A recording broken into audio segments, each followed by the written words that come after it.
Alors, vous voici dans l'espace de formation sur les modules d'entraînement au TECFE. Ne vous souciez pas des onglets ici, ni des titres courts, mots avec effet d'espacement, dictée, etc. Les 10 modules d'entraînement au TECFE, en fait, vous avez les anglicismes, les impropriétés, les solécismes, les pléonasmes et les barbarismes, le féminin masculin ou les deux, orthographe lexicale, les expressions, les préfixes, les suffixes et le vocabulaire. Alors, si on prend par exemple l'orthographe lexicale, vous écoutez d'abord le mot enveloppe, enveloppe, précédent, et là, je vous suggère aussi d'enlever votre correcteur orthographique.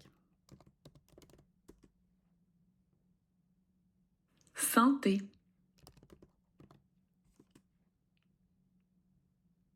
apparemment, Bon, apparemment.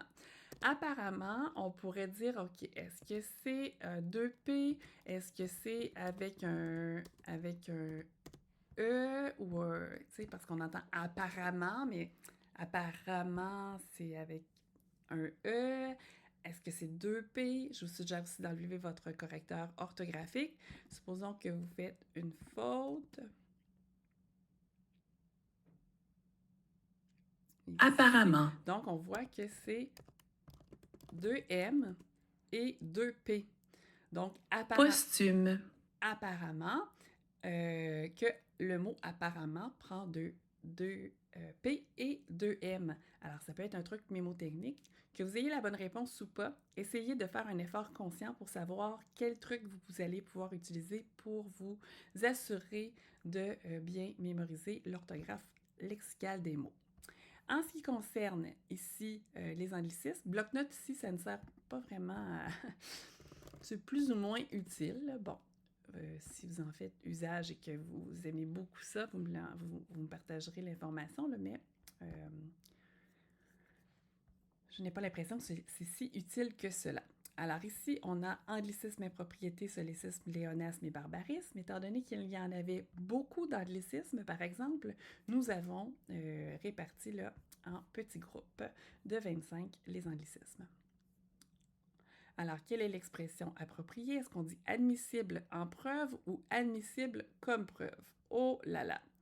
Il me semble qu'à l'oral, on entend souvent en preuve, mais j'ai l'impression que... Ah oui, c'est ça. Donc, admissible en preuve ou admissible comme preuve. Alors là, on doit faire un effort conscient puis se dire, d'accord, en preuve. Alors, en preuve, je pourrais vous dire que on doit dire en preuve. Puis comme, bien, on pourrait dire que les adolescents disent souvent style, genre, comme. Et ici, pour que ce soit admissible, on va dire que c'est admissible en preuve. Bon, je sais que c'est un peu tordu là, comme explication, mais bon, vous avez la bonne réponse. Ici, vous cliquez sur suivant. Alors, le spectacle a eu 500 entrées ou 500 admissions. Et là, on pourrait se dire, est-ce qu'il y a un mot en anglais qui ressemble à ça? Peut-être admission? Donc, on pourrait peut-être s'approprier, ça pourrait être entrée.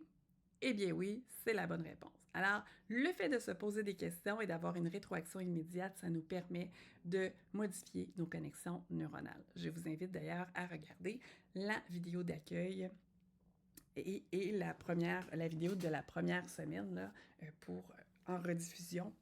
Ça va vous permettre vraiment là, de mieux comprendre la courbe des bingustes, la courbe de l'oubli. Alors, voilà. Donc, on retourne dans mon espace. Vous avez ici masculin, féminin ou les deux sous le même principe. Alors ici, on clique sur la flèche. Ici, nager entre deux eaux, qu'est-ce que ça signifie? Est-ce que ça signifie se définir par être en très mauvais état, malade, blessé, à demi-mort? Est-ce que ça a pour signification avoir plusieurs types de ressources, plusieurs moyens d'action? Est-ce que ça signifie être favorisé par des circonstances et avancer rapidement? Est-ce que ça veut dire éviter de se décider, manœuvrer entre deux parties sans se compromettre? Alors, moi, je cliquerai ici. Alors, c'est correct. Et là, je clique sur la prochaine expression. Et si j'ai une faute ici, oups, Se plaindre, crier famine, bien oui. C'est ça que ça voulait dire. Prochaine expression. Être sur la même longueur d'onde. Très bien, convenir à la manière d'un gant. Donc voilà, valider. Mauvaise réponse. Donc lorsque c'est une mauvaise réponse, c'est là ici où on va aussi retravailler le visuel ainsi que la ponctuation, là, parce que ici, ça a été fait un peu, là, on est en train de travailler là, sur le graphisme. Alors voilà pour les 10 modules d'entraînement au TechFit. Là, quand vous cliquez sur mon espace, ici, là, vous avez l'ensemble des modules. Alors sur cette plateforme-là, je vous rappelle qu'il s'agit de quiz et non pas de formation. Pour vos formations, vous devez aller sur l'autre plateforme.